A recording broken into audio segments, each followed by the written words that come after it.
Yeah, Glenn, the Tin Caps coming back like they had never left. Man, did it feel good to be back inside Parkview Field for the first time in over 600 days. The goal is pretty simple. When a football player graduates from high school, they want to take their talents immediately to college. But sometimes life gets in the way. All eyes are on Fort Wayne here tonight as the Comets are one win away from bringing the first ECHL championship to the Summit City. Joining me is the winningest quarterback in Notre Dame history and one of the newest New Orleans Saints, Mr. Ian Book. Ian, how are you doing today? I'm doing great. Thanks for having me. Of course. So, Ian, we're here today for a camp that you're hosting. Why don't you tell us a little bit about the events? Yeah, just coming out here, having a good time, just spending time with kids, and I just remember being a young kid going to camps like this, and it's just a dream come true. We're going to move over to Henry Ruggs. Henry, when Rod approached you with this idea of the camp, what made this a no question that you wanted to be a part of it?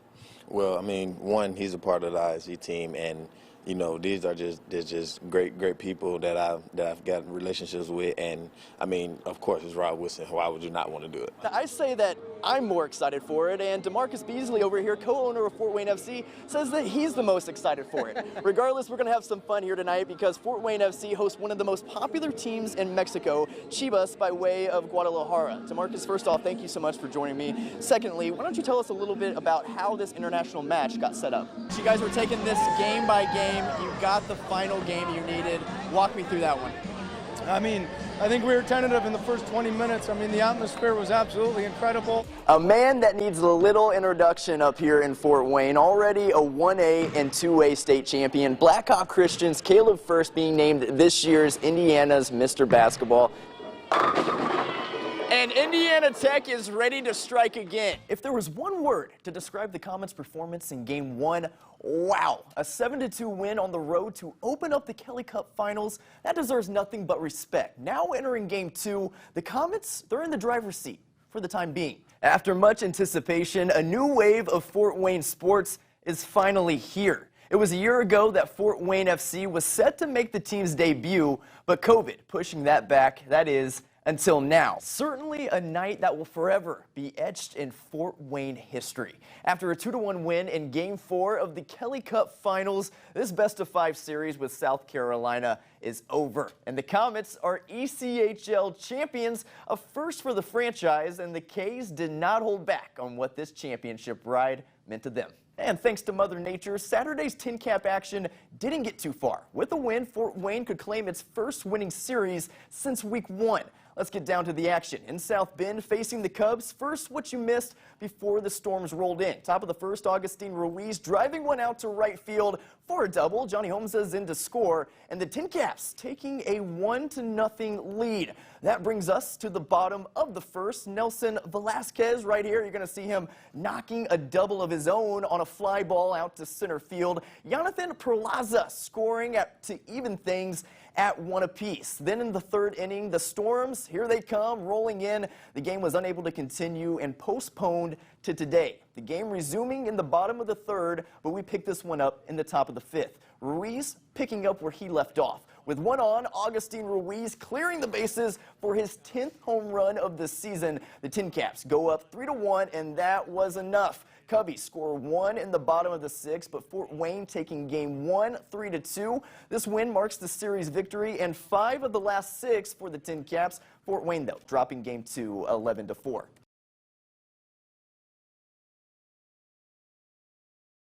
You know, I had an idea of where I wanted my career to take me, and that was at the time to play college softball, because that's kind of like the peak of the sport for us. And even to realize anything beyond that has been a dream, honestly. Growing up in Fort Wayne, softball taking Andrea Filler across the country and the world.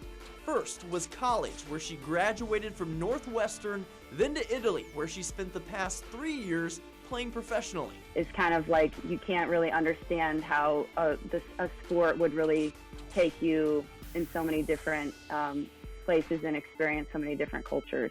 From Bishop Dwenger to Italy. Just last week, the shortstop leading the Italians to a European softball championship.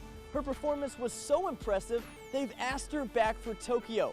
Now Filler's dreams will soon become a reality when she steps on the field for Italy on the grandest stage of them all, this year's Summer Olympics. It was really a pipeline dream for me because softball left the Olympics after the 2008 Olympics. We didn't know when softball would be back in the games, and it was petitioned many times and unsuccessful many times. So when we heard that softball was going to be back in the games, the entire softball community was just so excited. And for Filler, fulfilling this goal has been a long time coming. I watched the games in 2008 and thought, wow, someday I could be an Olympian, and then realizing, never mind, I'll never even have the opportunity to being here right now and gonna experience the first games that are back. We're coming up on the Olympic softball tournament beginning July 21st. Filler and Italy going head-to-head with Team USA. Playing against Team USA absolutely fuels me because whether I go 0 for 4 or 4 for 4, I think it's just being on the same stage as those players and realizing like I'm no different than them. It fuels all of us on our team to compete against them. And what would this journey be without the people who gave her her Italian roots and have supported her all the way? I'm just proud to represent for my family, my grandparents especially. They've been a huge part of my career, and I'm so happy that I can do this with them and for them, and then my parents obviously and my family as a whole.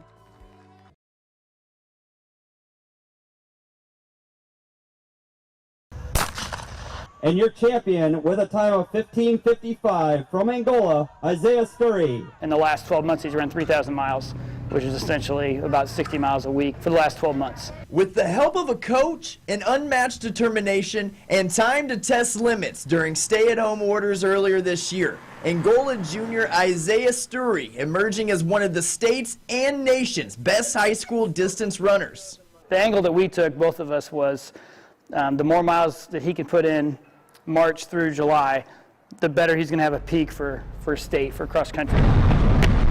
He told me if you push yourself, you really can do somewhere, and I followed his plan, and now it seems like it's working, so I'm really excited where that's going to go. Mile split National Runner of the Week, USA's Track and Field Runner of the Month, and even breaking national records for times at races. What Sturry's been able to accomplish just in his third year of high school is remarkable. The accolades, it's hard to keep up with, and the times, and he just keeps breaking school records like every time he goes out there, it seems like. I mean, it's awesome. I'm so happy and great, but I mean, I'm not satisfied, I could say. I want to do better, and I just want to improve.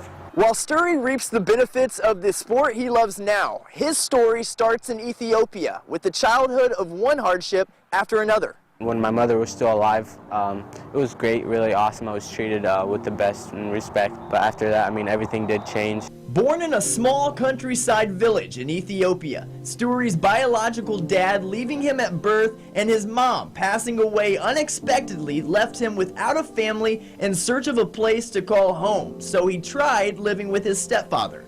I wasn't very respected. I wasn't wanted because I wasn't his own child. I was nothing, basically. For a while, Sturry bouncing around from relative to relative, at some point getting mistreated or beaten everywhere he went. It was an awful time, and I've cried so much. Now these days I can't even cry anymore. Sturry eventually found his way back to his sister's house, and it was there that they decided the best place for him would be an orphanage. My sister put me in a great place to be, and then now I'm really here. But how did he wind up over 7,500 miles away from Ethiopia to a small town in northeast Indiana? Well, that's where the Sturrys of Angola come in. Everyone wants to adopt the little babies. And so they had these older orphans that they just wanted to try to get put into homes. The Sturrys giving it a shot, first hosting Isaiah for 4 weeks under the strict condition that adoption was not to be mentioned. In case something came up, between then and the adoption process completing, they didn't want us to say anything to them about adoption.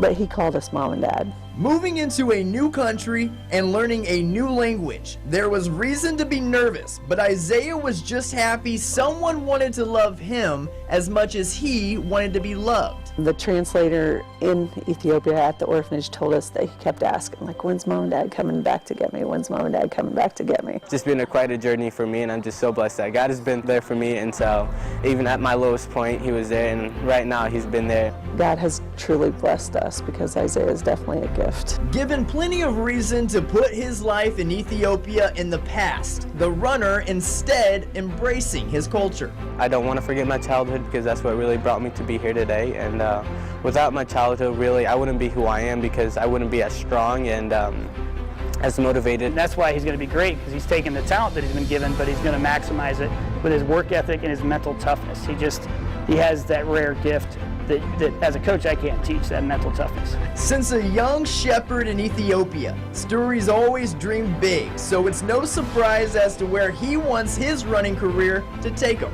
My dream is someday to be an Olympian. Do I think we'll see him on TV someday run in the Olympics? I do. You know, in his late 20s, if he stays motivated, stays healthy, and just keeps that same, incredible personality he has right now, and love for the sport of running. In the marathon of life, Sturry keeping great pace. For Wayne 15 Sports, I'm Colton Howard.